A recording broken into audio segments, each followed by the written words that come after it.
আজকে আমি আলুর দম করব, তাই আলুগুলো আগেই সিদ্ধ করে নিয়েছি। এখন কিভাবে রান্না করি দেখুন। কড়াই আমার গরম হয়ে গেছে, দিয়ে দিচ্ছি সর্ষের তেল, দিচ্ছি জিরে ফোড়ন, সাথে একটা তেজপাতা। তেলটা আমার গরম হয়ে গেছে, জিরে বাটা, আদা বাটা, পেঁয়াজ বাটা, রসুন বাটা দিয়ে দিচ্ছি, কয়েকটা কাঁচামরিচ। মশলাটা সুন্দর ভাজা হয়ে গেছে, এখন আমি অল্প একটু জল দিয়ে দেবো।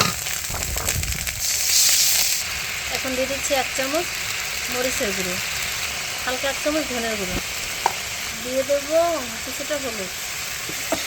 মশলাটা সুন্দর কষানো হয়ে গেছে, এখন আলুগুলো সব দিয়ে দেবো। এখন দিয়ে দিচ্ছি স্বাদ মতো লবণ।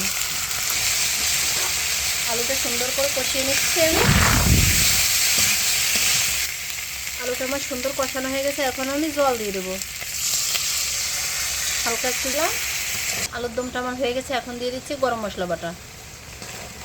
এখন আলুর দমটা আমার হয়ে গেছে, এখন আমি নামিয়ে নেব। আলুর দমটা আমার রান্না হয়ে গেছে। আপনারা চাইলে বাড়িতে এরকম রান্না করে খেতে পারেন, খুব টেস্ট খেতে। এখন আপনাদের যদি ভালো লেগে থাকে লাইক, কমেন্ট, শেয়ার করে সাবস্ক্রাইব করে আমার পাশে থাকুন।